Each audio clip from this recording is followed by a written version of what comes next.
Hello everyone and welcome back to episode 218 of your favourite Formula 1 show. Yes, Jamie and I return this week out with our 2026 F1 driver predictions. But of course, some of you might be wondering, this podcast has come out a bit late this week. Normally you guys are pretty, bright and early on a Tuesday afternoon, spreading us with some entertainment. But of course, Jamie183, being a man of the people, caring about you, the listeners, he decided he was going to skive out this week and head skiing in the south of France. So he's come back with a lovely ski tan for all of our audio listeners. But Jamie, how was life? Oh, it was fantastic. I would recommend it to anyone. I know I sound really out of touch, but genuinely, if you ever get the opportunity to go to the Alps and ski, then do it. It's great. It's my favourite thing in the world now. Is it? Is that going to be your entire personality now? We're going to have to set up a skiing podcast We're going instead. to change this to Knowing Ski. Knowing Skis. But we are back to talk about some Formula 1. We've almost made it to the season. Amazingly enough, we're almost there. We've got, 4 more weeks? It's a month from today the season kicks off in Bahrain. But of course, obviously, before then, we've obviously got... The season kicks off in Australia. Sorry, Australia, isn't it? Yeah, I keep forgetting that. Obviously, before that, we've got the F1 live reveals next week, which we might do a live stream for. We don't know yet. We need to find out timings. And we've obviously got winter testing as well, which is going to be good fun to kind of go through. We've also got a few other bits and pieces of information as well. I assume we'll do a podcast next Monday, Jamie, back as normal. Yeah. We're going to do admin now in the show. Exactly. So we'll talk more about the McLaren car then, because I feel like this podcast is going to be quite a long one anyway. But yeah, today we're going to do our 2026 driver predictions, or driver lineup predictions, obviously for what the grid is going to look like. Ultimately, we don't kind of converse before we go into these, but we were both kind of saying that a lot of them we don't think are going to be too unpredictable, generally because teams don't like to change their lineups drastically heading into new regulations unless they feel like they're making a big upgrade. So yeah, obviously a lot of people go really down the clickbaity route, but we try and keep these pretty realistic, don't we? Exactly. I feel like there's going to be quite a few, especially early on, that we just go down with the same lineups, don't we? Are we going to do constructors order from 2024? I think so, yes. The other thing is that often you see waves of driver moves in F1. So, you think back 2020 to 2021 was a bit crazy. Yeah. And then 2024 to 25 has been a bit crazy with all the changes. Only 2 teams kept the same lineup for the upcoming season. What we seem to find normally, isn't it, of course, is that teams will make a big move, and basically it's for drivers to basically spend a year with a team where there's no major rule changes, like 2020 into 2021 or like 24 into 25, to basically embed themselves within an organisation that they hope when the next regs come round are going to make a big move. That's normally why it works the way it does. Yes, so 25 to 26 shouldn't be that volatile in theory, but this is Formula 1, so you never know. We'll say all this now. We'll say we know wheel, and then everything will change drastically. Quickly as well, before we get to that, if you're new around here or you have been listening for a while and you haven't already, please make sure you subscribe to the channel. We're trying to hit 1k subs at the moment. It means that YouTube will start paying us for our work as well. So we are 826 subs, so we're less than 200 away now. And a massive thank you to everybody that is still subscribing, because obviously when we start getting paid by YouTube, then it means we can do more stuff with the show. But anyway, let's kick this off then, Jamie. First of all, 2024 Constructors Champions, McLaren. Current lineup, Lando Norris, Oscar Piastri. Their 2026 lineup will be... Lando Norris and Oscar Piastri. Yep, exactly the same. This is one I was toying with a little bit, because obviously they've been together at McLaren already 2 years. This will be the 3rd year going into 2025. So it could get a bit volatile, because they're both obviously very good drivers. I think right now Norris is a step above Piastri marginally, not a whole step, but just based on experience and the fact that he's now had that opportunity of a bit of a title fight, even if it wasn't fully fledged. I think Piastri is on the upward trajectory for sure. He's still only in his 4th season of F1 now? This will be his 3rd season in 2025. Wow. Yeah. He's really good. He's going He's to be mad, a world isn't it? champion one day. Jamie suddenly just realised how good Oscar Piastri Yeah, is. exactly. So I think if Piastri continues upwardly, it could get a bit dicey this year. And the other thing is, I think if Norris starts well, or starts better than Piastri, and McLaren have to then back a driver in a drivers' championship fight, and they back Norris again, I think Piastri and specifically Mark Webber, who's his manager, Mark Webber, won't allow Go on, it. Jamie, say it. Say the line. Not bad for a number 2 driver. Cheers. That's the Australian done for the day.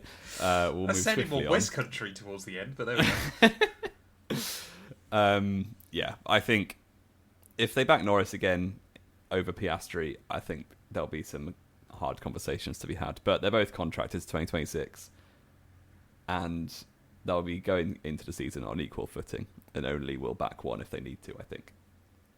Yeah, I mean, Oscar Piastri has basically just got to try and do 2 things this year. Obviously, you mentioned that Lando's still got the edge on him. I think, obviously, 1, as we said, it's because he's, just been in the sport a lot longer. And 2, of course, he has... I think, again, we've mentioned it before, but it goes underappreciated how well Lando has been able to mould that team around him. It's not quite at Max Verstappen levels with Red Bull, but it certainly is still very, very impressive as well. But... Oscar Piastri, 2 things, in my opinion, he needs to do this year is A, start the year strong. If he can chalk up a couple of good results, beat Lando a couple of times in like the first 5 or 6 races, especially round 1 being Australia's home Grand Prix. And number 2, and I hope he's been doing the work over the winter with this, he needs to figure out the Pirelli tyres a bit more, because that's where he struggled. Yeah. But he's a very exciting talent. Obviously, his racecraft is phenomenal, based on those couple of moves he did around the back end of the European season with the one around the outside of turn 4 at Monza, and then the one on Leclerc, the send into turn 1 at Baku as well. So he's got all of the talent and a lot of the things that make a driver special. There's just a few little weaknesses he needs to iron out, basically. And there's small weaknesses as well. Yeah. He's proven, for example, in Baku last year that he's not a bottle job, that kind of thing. I don't think he's got any kind of... I think headspace-wise, he's already right there. I think if he was put properly into a championship fight this year, I can't see a reason at the moment why I wouldn't feel like he's got a fair shot. But it is just about... I mean, let's be fair, if McLaren suddenly rock up and they've got the best car by a little bit of a margin this year, which I think could happen, but it won't be much... If it becomes a fight between those two, then tensions will rise more. Oh, yeah. But I feel like Oscar won't kind of play the games either. He is a modern Kimi Räikkönen. He will just do what he needs to. Yeah, and he will be very chill and very cool, calm and collected, even when the pressure's on, I think. Let's move on. I think. Speaking of pressure, Ferrari came second in the Constructors' Championship last year. Obviously, they've got a new star-studded lineup this year in 2025 with Lewis Hamilton and Charles Leclerc. Who's going to be their 2026 lineup, Matt? I've gone with Charles Leclerc and Lewis Hamilton. I mean, they're both... Leclerc's going to be there basically his entire career, unless something dramatic happens. Hamilton's got a 2-year deal. The only way I could see this changing is if Hamilton wins number 8 this year. I think genuinely, if he won 8 now, he'd just then go immediately. I still don't think he would, to be honest, because the amount of flack he gave Nico Rosberg when Rosberg quit after winning, I don't think he'd ever do that for his own pride. This is world title. You say that is his own pride. He's got so much other stuff going on. I think Hamilton now, if he somehow brings Ferrari back to the top, wins the world title, I mean, that is the ultimate mic drop, isn't it? It would be quite cool. Thank you. But yeah, I don't see the lineup changing at all as well. It's unlikely. Like I said, that's the only scenario I can see. Even if one of them gets smashed by the other one, which I don't think will happen, I still think they'll keep the same lineup. Just for... This is such a major lineup in Formula 1. Like, this is like... We could look back on this like a Senna, Prost, or like... Schumacher never had a good teammate, did he? But no. This is one of the best lineups of all time, potentially, and I don't think they'll change it after 1 year, personally. Even if Leclerc smokes Hamilton, Hamilton smokes Leclerc, I still think they'll keep it the same for 2026. Well, let's be fair. Ferrari are kind of in a weirdly lucky position with this, aren't they? Even if one of them does smoke the other, Leclerc is still Ferrari's golden child. He's meant to be the chosen one, and Hamilton is obviously, it's. I mean, I haven't bought Lewis Hamilton merch yet, but I'm sure I'll have to this year. They're kind of in that perfect scenario. But even if one does smoke the other, then they haven't really got a reason to sack either of them anyway, to be honest. No, exactly. The only reason they would is if there was a huge fallout between them. Yeah, but even like then, I Hamilton can't see Alonso. that really happening. Exactly, because they're both obviously. I think it works slightly better when you've got an experienced driver like Hamilton alongside, because I think they have genuinely got a lot of respect for each other, and I think I wonder if there's a little bit of Lewis has seen the way Leclerc races wheel to wheel with Max, and kind of whether he feels he can mould Leclerc to be the rival to Max that he needs to be when Hamilton does call it a career, is the other interesting question. We'll see. I do think, it helps, like, they're at different stages of their careers. So you look at all the big teammate fallouts in the past, they're usually when they're at the same point or a similar point of their career. It's not normally when one of them's in the twilight. Exactly. And this is a bit of a dream move for Hamilton, so I'm sure he will do very well, but I do think Leclerc will beat him. But that's for next time, or whenever we do our predictions. Exactly. Well, we've already done them a little bit, haven't we? I guess, yeah. Next up then, of course, is Red Bull. Current lineup of Max Verstappen and Liam Lawson as we head into 2025. Of course, Lawson, a new driver over at Red Bull this year. Jamie, Red Bull's 2026 lineup will be Max Verstappen and Liam Lawson. Yep. I don't see it changing because they've thrown so many drivers at his second seat. Obviously, Verstappen's locked into 2028, unless Red Bull really fall off a cliff in 26. Or he just wants to be a stay-at-home dad. I think Lawson will do okay enough to get a second season. The other thing is they've really got nobody else to throw at that seat anymore because they've tried Albon, they've tried Perez, they've tried from their own academy, they've tried a proven midfielder. I love the way you say this with Yuki Tsunoda in year 5 down at VCAL. Oh, exactly. They've got no one to throw at this. Tsunoda is just he's gone up against Lawson. Yes, Tsunoda did marginally beat him, but clearly they've made that decision. And Red Bull are a very stubborn organisation when it comes to young drivers. So now they've made that decision, I don't think they'll go back at it, to be honest. No. The only thing I could see potentially changing this lineup for 2026, and I'm certainly not saying this is going to happen, but if somehow Isaac Hadjar absolutely wiped the floor with Yuki, jumped 4 or 5 tenths of a second on him week in, week out in qualifying and was just comfortably better. But I can't see that happening. No, neither can I. And I think the Red Bull seat will, surprisingly, given how volatile that seat has been over the last 5 to 10 years, since Ricciardo left, really, it's never really had a safe home, that second driver, has it? But yes, I think it will stay the same. And we can probably move on. Well, this is the thing, I was just going to say, though, if anybody at the moment I'm in the mindset of, if anyone can adapt to that, it's got to be Liam Lawson. If Lawson, I know we said this about Perez as well, but if Lawson cannot adapt to make it work, then Red Bull seriously need to rework the way they design their cars from the ground up. Because just enter one car this year. But it's save the money on the second car for a few years and work on cloning Max. That way, you just crash into himself every week, but still. Yeah, Max Verstappen would not allow himself to be his teammate. Exactly. Also, but yes, we'll see. Lawson always wins his first race in a new formula, so could Lawson win the Australian Grand Prix on New Zealand opposition turf? That would be quite something. He's already done his first Formula 1 Grand Prix, so he's going to struggle there. But his first, he could win it. His first serious Grand Prix. Fair enough. It could happen.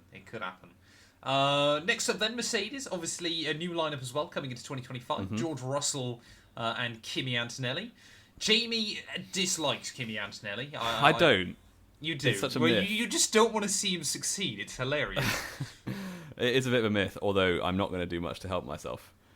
Because my lineup for Mercedes 2026 is George Russell and Carlos Sainz. Interesting. Yeah. I think I think Sainz will go to Williams basically and trounce Alex Albon. I think Okay. he's way too good to be driving in the midfield. Yeah. Okay, but I think you said that about a lot of drivers.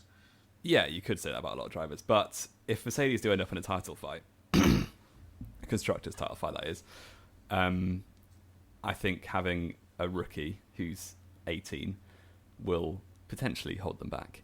And if Russell's up there finishing second, third, fourth, even first, and Antonelli's finishing 8th, 7th every week, I just Do you think he's going to be the new Perez, do you?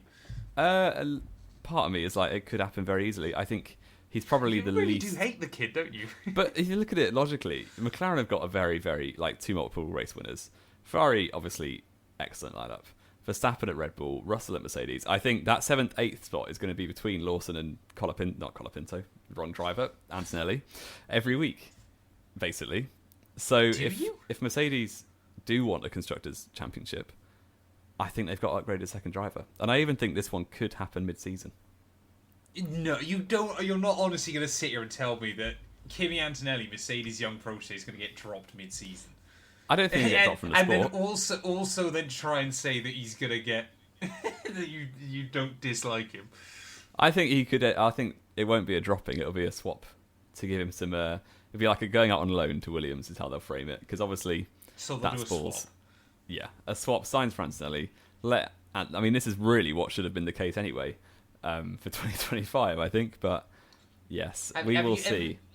Have you ever considered the fact that Mercedes for 2025 might simply not try, in terms of they might just settle for 4th best or something like that, and just what's put the all their point? eggs in 2026? What's the point of being there if you're not going Because to try? the ground effect era has been such a waste for them anyway, pretty much. Unless you think you're going to be able to, like, Mercedes. Let's be fair, Mercedes are a team that they don't care if they're going to finish 3rd or 5th in the constructors. The only thing that matters is first. Yeah, if you get to July and you're second in the constructors, Russell's leading the championship then and they'll Antonelli's try, 6th. of course.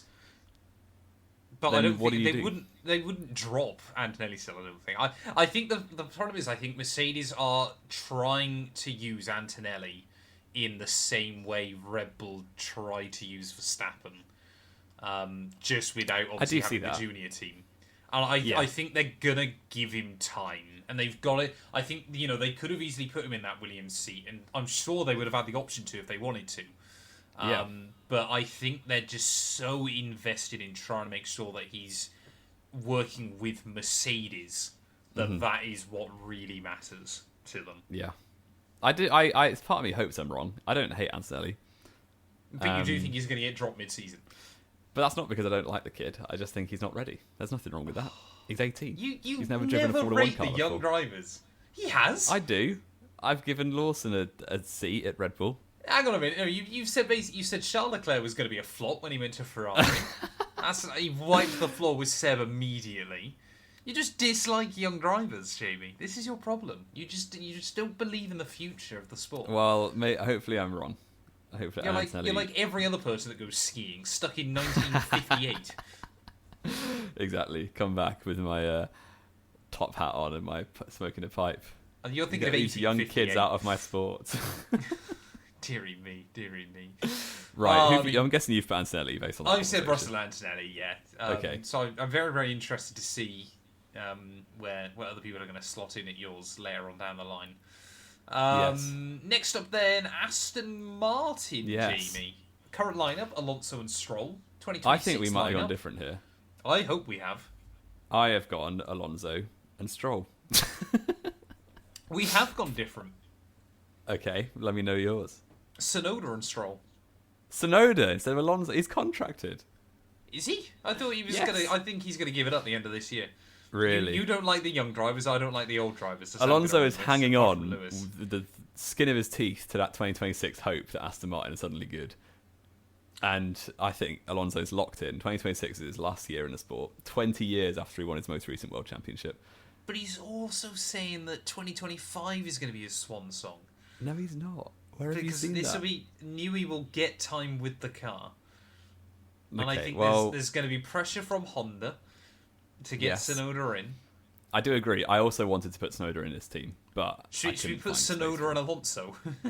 Well, I've seen other people do that, but Yeah. I don't think Stroll will ever leave that team. I think he's been doing some WRC testing recently. He could become a rally driver. I mean, the good ending to this story is that Lawrence then funds M Sport in the WRC, gives them a ton of money so they can compete. The lineup I wanted to put in this team was Alonso Tsunoda. That would be the lineup we want, but of course Lance Stroll still exists. Exactly, and I don't see Lance leaving that team until his dad isn't the major stakeholder, or he just packs it in himself and goes and plays tennis or something. So, yeah, I think Tsunoda will have to wait another year and then replace Alonso at the end of 26, because I don't see Alonso leaving. He's been clinging on to this false hope that Aston Martin will have a breakthrough season. I honestly think 2025 could absolutely kill that, though. And it would be the most Alonso thing as well, to leave a team just as they become dominant. True. He's already done it like 3 times. He can make some enemies this year, I feel. I hope he does. We need an Alonso villain arc. We do need his villain arc back. Yeah, again. 2023 and 4 were a bit too positive for Fernando Alonso. They were, yeah. They really were. I mean, it's just... I mean, to be honest, I think we should have a new rule on the podcast that we can't talk about Aston Martin, just because it's so annoying. And I hate the fact that, obviously, whenever we talk about anything, of course, it has to be with a precursor that Lance Stroll is still with that team and always will be for as long as he wants to. And it just annoys me. Also, side note, if you had Stroll and Tsunoda in a team, that would probably be up there with, like, it's certainly in recent memory, the worst lineups of all time where drivers aren't rookies. Is that harsh? I think you're going to say if they had like a world championship winning car, it would be like Hill and Villeneuve all over again. That kind of thing. It's or like the battle. It's the battle. Oh, hang on a minute. No, I like Jenson Button a lot. I like Rubens a lot as well. Worthy world champion.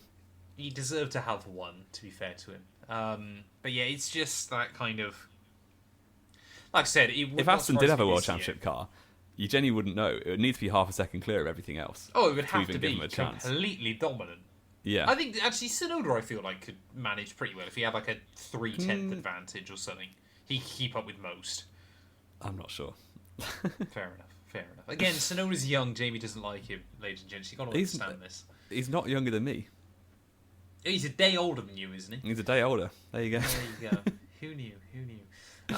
What's next? Alpine finished 6th somehow. Yep.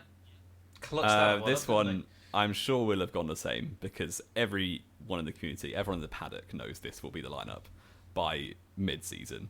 By round 5. I've gone Pierre Gasly and Franco Colapinto. I've gone the same, Jamie, but I don't sound as certain as you, because Colapinto could still keep crashing cars, and that could be a problem. He could. So if Colapinto does turn up at round 6 and then stack it 15 times between now and the end of the season, who is driving next to Gasly? This is the problem, isn't it? Could they bring... I mean, this is Alpine. We could genuinely see Doohan race for like 4, Colapinto come in, do 10, then they bring Doohan back again, and just some I could see them class. getting a... I mean, in my order of events, potentially they could snap up Tsunoda and bring back the Gasly Tsunoda. I'm just going to have a look. Do Alpine have any young drivers? Mini, who does he race for? No, I was actually looking at Mercedes Juniors, of course, with them taking on Mercedes power units next year. But Gabriele Mini, who does he drive for? Ferrari? I mean, it could be Paul Aaron, couldn't it? No, Mini's an Alpine driver. I know Mini's an Alpine driver as well, but so is Paul Aaron. And he was obviously formerly a Mercedes Junior. Wow, it's all coming together. But it's all coming together for Paul Aaron. This is all very hypothetical. Because Tsunoda... It's going to be Gasly and Colapinto. It's going to be Gasly Colapinto. And I feel for Doohan, because he's gone through all of the promo. He'll do Guru on the grid. He'll do all his media stuff. He'll do all the photography. And then he's going to be gone in 5 races. Oh, it's going to be so awkward when he gets sacked and they just have to keep showing him in Grill the Grid for a couple more episodes because they've already edited it all. Well, Grill the Grid only comes out in, like, the summer, isn't it? It's like when Nick De Vries was in it, and he's just already lost his seat. He's already been sacked. They try and edit it out awkwardly and this, that, and the other, and it's just painful. Exactly. But, no, I think Gasly is safe. That's his team now, sadly for him. Yeah. I was going to say, I still love the fact that Piastri seemed more happy to win Grill the Grid than he did when he won races. McLaren didn't help with the way he won his first race, to be fair. No, but I even meant Baku. Yeah. Yeah. I would love to go on Grill the Grid. That if I was an F1 driver, that'd be the thing dear. I'd look forward to the most. Ladies and gents, if you're watching this from the FOM, put Jamie on Grill the Grid this year. Do it. We Just should do 'cause apparently- podcast Grill the Grid. We basically do most weeks during the No, season. but we would be, as in if we teamed up, if you did like Pointless F1 edition, or, we'd or be like, on fire. and you did different podcasts up against each other, we would win. We would. I think we'd be right up there. It'd be fantastic. Ladies, why hasn't someone done that yet? Put F1 Yeah. podcast in duos on a That would be Grill the Grid style fantastic. format. Jamie and I would wipe the floor. We actually would. I'm not even joking. Who's next, Jamie? After Alpine, it was Haas. Correct. Ocon and They've Behrman line up for 2025. got all new lineup. Yep, all new lineup, which didn't go well for Haas the last time they went for a new lineup. No. 2026. Gone for Ocon and Ollie Behrman. As have I. I don't see this changing. Behrman's obviously earmarked for that Ferrari seat once Hamilton calls it a day. And I don't think he'll call it a day yet. So he's going to chill at Haas until that day comes. Esteban Ocon is a younger Kevin Magnussen, basically. So Pretty much, now. keep Except him for he there. has one lucky win to Kevin's one lucky podium. Yeah, exactly. Not much to be said, really. I think this lineup will be all right. I think Ocon will probably start the season slightly better than Behrman, but over the course of the season, Behrman might beat Ocon. I think it's how they manage the toxicity between the two of, isn't it? But Haas have Yeah. famously, ever since they came into the sport, have just held on for drivers for Yeah, exactly. arguably a bit too long every time, rather than taking big risk. Yeah, the fact Grosjean and Magnussen were there until the end of 2020 was mad. Well, Grosjean Admittedly, wasn't. I think that car was terrible. It was. But Like, yeah, I think he pulling was the probably- trigger when they did was mental. Oh yeah, it was just pulling the trigger in the way. Like I can understand they had to try and get Mick in. Like I can understand the politics at play behind the scenes there, and of course, obviously, they are the Ferrari Junior team. They kind of have to do these things as well. But yeah, it was just like I said, bringing in Mazepin was obviously a step too far for all the wrong reasons. But I think in many ways it has kind of been good for the sport since then. It Because has. it means that teams are probably more careful with that money can't fix all your problems unless Exactly. you're Lance Stroll. But that's disrespectful. Stroll's better than Mazepin. Oh, Stroll is better than Mazepin. Also, there was a brilliant stat that's been circulating this week, Jamie, that between 2017 and 2020, I've seen this. McLaren, what was it? Sorry, Mercedes, Ferrari, and Red Bull had 156 of 158 front row starts, and Lance Stroll was the other two. Which Yeah. one of them, admittedly, was thanks to penalties, and then of course that pole in Turkey. Yeah, even the which is- penalty one, he still qualified fourth, didn't he? In the Williams in Monza. Was he fourth or was he third? I thought he split the Red Bulls anyway, didn't he? Oh, did he? I well, could be wrong. He was definitely I can't. I second. could be He was wrong. definitely third or He fourth. was wasn't he? second on the grid, yeah. But Stroll's wet weather qualifying prowess hasn't really happened in the last 3 years. So It we hasn't need to worked see with it ground again. effect cars, yeah. It's really the ground effect cars are terrible in the rain. Like they're Well, so Max did a good job, unbelievably. didn't No, but that's my whole point. They're so unbelievably bad in the rain. Like no one can do anything. Apart from Verstappen going 17th to first, you know. Because he got a lucky red flag, and I hate this so much. Your narrative annoys me. Go back and watch Well, that no one race, else he was an overtaking, absolute were they? snoozer. He couldn't even get past Ocon first time round. He was Well, stuck he did behind the second time, Alpines who for cares? laps. Stuck behind He's the the only Alpines one for to get so through many him. laps. 10 fastest laps in a row at the end, yes please. Yeah, because Right. everybody else was stuck behind the Alpines that you can't get near because of the stupid ground effect regs. So dumb. So, what a driver. genuinely, Brazil 2024 annoys me so. It's not even the fact that Max won; it's just the way it It happens. is. It is the fact So Max won. stupid. It's genuinely just the fact these cars don't work in the rain. Like if I was a Lando Norris fan or something, then I'd be annoyed obviously that he threw it away, but he didn't deserve to win the title anyway. But you just hate it's that just- Max is being lauded as one of the best wet weather drives ever. When No, you're a I Hamilton don't. I fan. don't hate that. I hate the fact that people say that is what. Like he's had great wet weather drives, but the fact that's included in them, I honestly think does a disservice to some of his other wet weather drives. Is what annoys me. Brazil like, 2016 was just the preview. Brazil 2016, obviously Silverstone 2016, going around the outside of Rosberg Oh, was yeah. brilliant. To be fair, Hockenheim as well. This what was the one in Silverstone 2024 was very good from him. I don't think that Red Bull should have been near second place in that race. It was helped by the others made a strategy Yeah. blunder at the end as well. But yeah, Yeah, like I'm not sitting here and claiming that Max isn't a good wet weather driver because he obviously is. My point is that one isn't the great example of it. Is what annoys me, and people use it as such. Anyway, we've I will gone very off continue topic to use there, it Jamie. as such. I know Right. you will. Speaking of Red Bull, they have a junior team. They called do. What a good Visa segue. Cash App Racing Bulls. It's not a callback for this year, though, is it? It's no, just it's not. Visa Racing Bulls or something. It's just Racing Bulls, I think, or something like that. RB. Well, their title sponsor is still Visa. Okay. Well, who have you put in there? Obviously, you've not got Tsunoda because he's driving for Aston Martin. I have. I've completely changed up their lineup for 2026. Really? I have.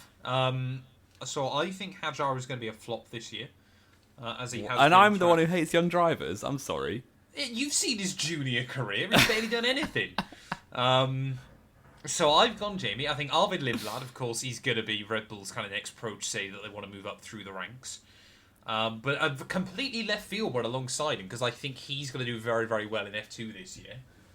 Is Dino Beganovic, current Ferrari junior. Former but I F1 think- esports driver. Dino Beganovic? Yes. Was he? I've met him at the F1 esports grand final. Was he a former esports driver, was he? I did not know this. I believe Which so. year? I don't think he was he?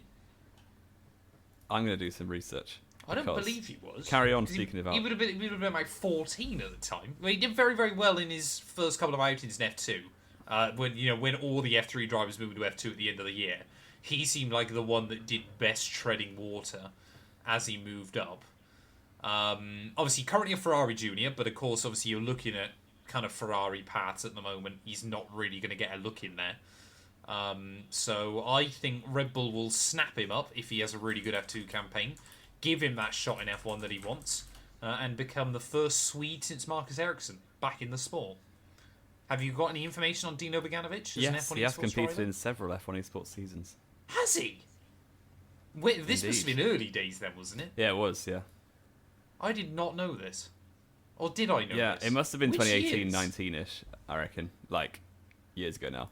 Because when he went to F3, they were making a big deal out of it. That it's like, oh, an F1 esports driver that's made it to real motorsport. But actually, F1 Yeah, but it esports was Chem was always, Pollock-Bassi that did it before him. it was always a side hustle, F1 esports for him anyway.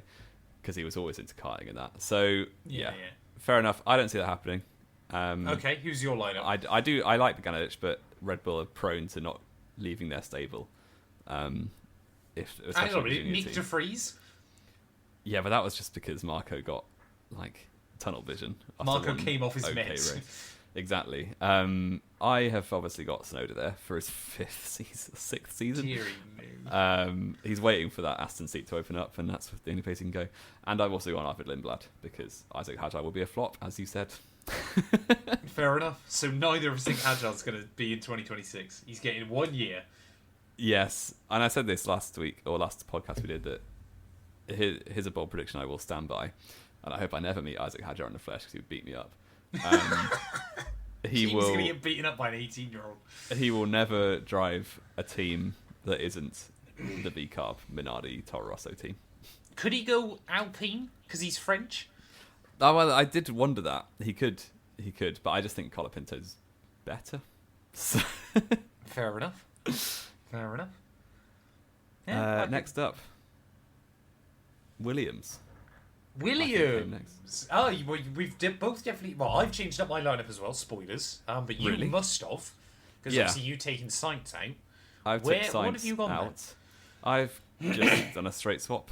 The double A team. Oh Albon yes, of Antonelli. course. Yeah, interesting. Which, yeah, as I said, it could happen mid-season. I do think Sainz will wipe the floor with Albon, and very quickly teams at the front will be like, oh, hang on, why have we let him go to Williams? And he must have escape clauses. I think he wouldn't have gone there without escape clauses. Obviously, James Vowles and Toto Wolff have a good relationship. And yeah, I don't think it'd be that bad for Williams to get Antonelli, because they do well with the young drivers. And Yeah. I think they'd be quite happy. And it's a safer place for Antonelli to make mistakes. and You not be just, responsible. I cannot see Antonelli going from Mercedes to Williams. Well, we Like, shall what's see. happened? Every driver that's driven for Mercedes in the sport since they came back, Schumacher retired, Rosberg retired, Bottas got dropped and then has come back, and then Hamilton's obviously gone. That's That's it. And Russell obviously is still there. Yeah.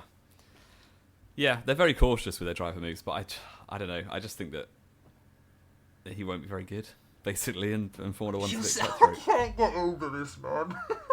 This narrative. I we'll have to wait cannot and wait for see. you to be so wrong. I hope I'm Man. wrong. I I wanna hope see you're him do wrong, well. because I will remind you of it when Antonelli wins Australia, breaks Max's record for youngest winner. I'm never going to stop reminding you of it. Great. My lineup, though, Jamie, I've stuck to the Williams stable, though. I've got Alex Albon, of course, but I've put him alongside Luke Browning for 2026. Really? Browning obviously had a decent F3 campaign. He did. Obviously won Macau in 2023. 2024 again had a decent F3 campaign, and even in Formula 2, although he didn't do as well as Bogdanovic straight out the gates, he did score points in both Baku and Abu Dhabi, and missed out narrowly in Qatar as well. So he's adjusted into F2 fairly well in those couple of races. He's high tech for 2025. And I think that Williams will want to poach on their own stable, because I think Sainz is going to go as well. I personally don't think Luke Browning is the guy, looking at his junior career. They hired Logan Sargent, Jamie. They did. But I think if Browning came in, he would be a very similar driver to the likes of Latifi and Sargent, where he's not offensive to the grid, but he's not going to go on and do. I think major saying things. Luke Browning is on a level of Latifi and Sargent is a bit unfair. Well, He's a see in Macau F2, won't we? Grand Prix but I winner. think Like, that there's takes plenty. skill. There's plenty of drivers in F2 who I think, maybe not plenty, but there's at least a handful of drivers in F2 who are going to be more ready by the end of 25 Name and a me bit them. more exciting. Well, I think Mini definitely. What? Gabriele Mini, Gabriele Mini's good. He's very good. Oh, but of course you like Lindblad, Gabriele. If you had to pick an F2 driver to like, of course Jamie would like Gabriele why? Mini. He's a good driver. He's just... it just annoys me. I like him a lot. Pepe Jamie, Marti, I've got I think, two could be words good. for Obviously, you. he was rubbish last season. Two but words. Okay. Words. He's French. I thought he was Italian. He is Italian. Oh, he is Italian, ignore me. Well, he looks French. He does look. He drives a French car, so I understand why. Yeah, obviously Paul Aaron. He's Italian. I forgot he's Italian. I always just thought he was French. Are you going to like him now because he's not French? No. That's very, very. No, I still don't like him, because if I didn't like him just because he's French, then that just makes me a racist. Yeah, that wouldn't be great, would it? Yeah, I don't know. I like Luke. I mean, I don't know much about Luke Browning, but Clearly, you put him on the same level as Latifi and Sargent. but you think the whole high tech lineup from 2025 F2 is going to make it to the grid then? I do, don't I? Yeah, because it's Brownie Bogdanovic. exactly. Yeah, I think. There you High go. Tech apparently are going to take over Alpine anyway, so perhaps that could be their lineup in 2025. Exactly. Who knows? Exactly. Who Next knows? up, the last place in the constructors Yep. was Audi. Well, will Sauber kick Sauber stake Formula 1 team? Yep. I can't wait for this year for you with Hulkenberg there. You know what? The Vegas upgrade gives me a little bit of hope because Bottas got Q3 in Abu Dhabi and Hulk's better Yeah, but than that's because Bottas. Bottas so- is... Oh, behave! Hulk is better Hulkenberg than podium Bottas. count. No, he's not. Hulkenberg Don't would never give me lose to that. Joe. Eh? Hulk would never have got beaten 4-0 in points by Joe. Sorry? Bottas lost to Oh, Joe what, 4-0. 2020... Sorry, I thought you meant you got beaten 4 years in a row by Joey No. points. Yeah, but you look at, like, Russell against Kubica or Williams in 2019 and stuff. It's often actually the case that the worst driver ends up picking up the lucky point. I'm sorry, you cannot wasn't sit lucky. here and tell me that multi-race winner Valtteri Bottas is worse than Nico Hulkenberg. If you put Hulk in that Mercedes for 5 years, he would have more race wins than Bottas. I'm I not don't gonna think lie. he would. I think he would have been wiped the floor with. Well, Bottas I think was as well. they're similar, don't get me wrong. I think they're similar Yeah. in terms of their ability. But I wouldn't sit here and go, Hulkenberg is definitely better. I think they're similar, Because- but I think Hulk's got the edge. I'll behave now. But yes, Yeah. talking Nice not of podiums. 2025, we're talking about Yeah, Bottas 2026. got podiums in a Williams. Hulk couldn't manage that. But the Williams was the second fastest car on many occasions that season. It Hulkenberg helped. has never driven the second fastest car. He did in 2020 Silverstone. And He got third lost- on the he grid. He Exactly. lost to Lance Stroll in the race. Yeah, he was on for fifth, and then the team were like, we can't have him beating Stroll, so we're just going to box him out of nowhere. Yes. Let's talk about... Well, I'm going to continue talking about Nico Hulkenberg because he is in my 2026 lineup for Audi, Yep. alongside Gabby Bortoletto. It's not going Yeah, to change. exactly the same, yeah. I think I this mean- lineup is... I mean, Sauber do this thing where they have two drivers for 3 years and then swap.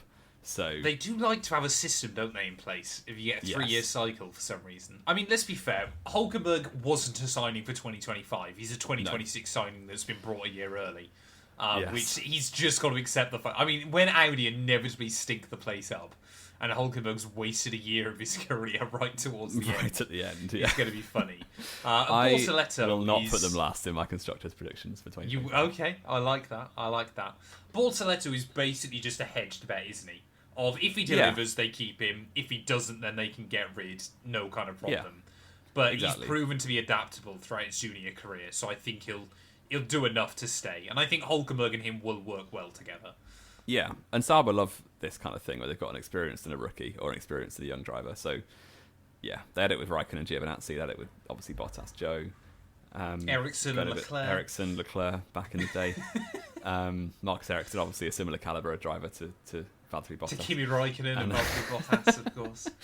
Yeah, I think this is a lineup very well suited to one another, and yeah, I think it'll go swimmingly, and Hulkenberg will definitely score points on multiple occasions, and Really? that's not just hopium. Oh, I can't wait for that car to be further off the pace than it was this year. Well, I got through 2023 okay, and that was a 7th place and a couple of sprint points. Wasn't it? I forgot how bad Haas were in 23. Because remember, Yeah. we were genuinely saying that this could be the end of Haas then. And then Yeah, we Ayu were. Komatsu has come in and actually shown them how to run a team. And Nico Gunther Hulkenberg. Steiner is overrated. Exactly.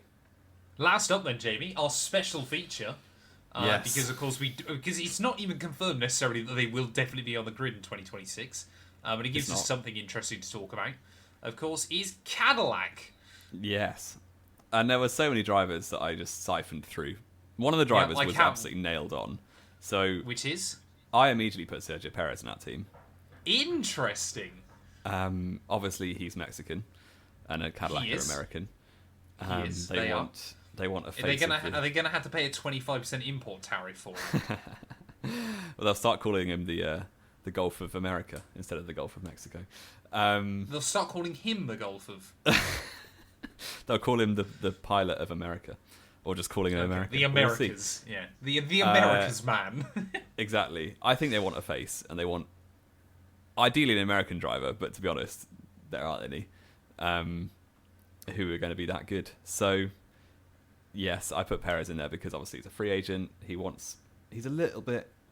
not like a young, obviously he's towards the end of his career, but he's not ready to quit yet, I don't think. Apparently everything I've read is saying he's done with it. Well, until Cadillac come calling with $50 million. 50 million Mexican peso. Exactly. So I put Perez straight in. And the second seat, I was just siphoning through so many drivers. Alex Palou was in there briefly. Zhou Guanyu to get that China market. I don't think that'll happen. But the driver I did land on eventually was Felipe Drugovich. Interesting. That's a very left field but good one. Yeah, I hadn't think even obviously factored him in. Aston Martin had so set in their ways with Alonso Stroll and then Tsunoda Stroll for the rest of time. Drugovich was never going to drive a race seat in that car unless someone gets injured.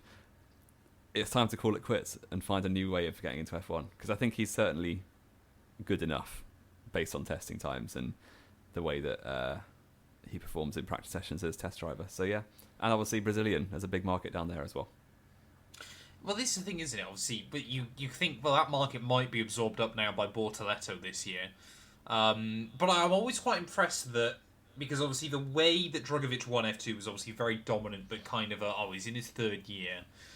I mean, I've only now just thought of it, but you could have said like a Teo Porcher or someone like that as well. Could have been a shout. I mean, I personally have gone. You said there's no Americans around. Colton Herta would like a word. I'm not going to sit here and definitely say he's going to be up to F1's scratch, but I think he'll give it a go. And alongside it, I've said kind of similar vibes to how you've put Perez in. I've said Carlos Sainz. I think he'll make the move. He'll take the gamble. He'll go, I'm either here or I'm at Williams. I may as well just try it out, see what happens. Yeah, I guess he can try and get a feel for how upward the trajectory is at Williams, and if it's not upward enough, find somewhere new. So I think, I say there's so many drivers that could be in that Cadillac lineup, isn't it? Like I said, I've gone down the IndyCar route. Alex Palou could have been there, but of course he's Spanish, not actually American. So I wondered how kind of for that, they would So be. you put a different Spanish driver in instead. Well, I've put Colton Herta in instead, is what I've done. I guess, yeah. For that seat. But, Max yeah, it Esterson is in Trident in F2 this year. He's American. Jack Crawford. Yeah, I always forget he's American. Jack Crawford won't get an F1 drive, man. No. I he can't won't. see it ever happening. But very, very interesting then. Yeah, I think that's definitely the one with the most torque. Or obviously, they've got two. If they're Olympic even team there. drivers. Exactly. If they're even coming in for 26, they might delay it till 27 for all we know. But we'll wait and see. Yeah. We'll have to wait and see. Let us know who your Cadillac and all your driver lineup is actually, and Yes, who's the exactly. most mental. Yes, That's what I want to know. Because we're definitely in a weird kind of time up. Like we said, it seems to be the case always that it's drivers or they'll kind of do the big reshuffle a year before the new regs, and then things stay fairly level. But we've already, like we said, we've already kind of got the idea that it's gonna be Doohan that's dropped pretty early. Yeah, we think. Well, we both have said as well, haven't we? I think the only ones we've both said is going to be Doohan and Hadjar. They're going to be Yeah. because Bortoletto's staying, Behrman's staying. You think Havnelli's going. Well, they're not going. We both just think Lawson's staying. Moving. moving. I can't get over your hate for Antonelli, man. That is so funny. Well, we'll have to wait and So see what funny. happens. Maybe I'll be proven right. Have we got anything else to add, Jamie? Has anything else come out in the Formula One world since we've started the show? Because normally this is where things get Friday's exciting. usually a quiet day, isn't it? I would Oh. argue the opposite. Alpine have put a weird thing on social media, but What have they I've- put? just it's some promo rubbish. It says rise higher. Is that going to happen? Apparently, Who knows? Williams are doing their launch now at the moment or something. I don't know. Obviously, they've got a new title weirdly, sponsor for this teams year. have. Williams tweeted out 1 minute ago at the time of recording that they have tweeted a picture of their car. Really? Yeah. Wow. It Live. looks like last year's car. Am I blocked by Williams? Oh no, there they are. They're Atlassian Williams as of now. It looks exactly like last year's car, just with a few more It sponsors. might be last year's car with this year's sponsors. It does. It But looks again- quite nice. I like the white lines. Yeah, exactly. Of course you do. What's But It looks nice on prime tires as well. it does. Prime Yes. tyres, showing your age once again. Skiing 183. Dearie me. Let's say we'll do kind of a full video, won't we? Breaking down with all the cars Yes. next week, won't we? Which hopefully, well, yeah, you get 2 podcasts in like 5 days, hopefully, because Jamie and I are going to get back into the swing of things. But like we said, Jamie, have we got anything else to add? No. No? Wonderful. Thank you all so much for watching. If you have enjoyed, like we said, let us know your driver lineups 2026 down in the comments below. Get yourself subscribed. Like we said, trying to hit 1k subs at the moment. Before the start of the year, that's going to be quite optimistic. But we'll try our hardest. And Jamie and I will be back then next week doing some normal F1 news shenanigans because we finally can again.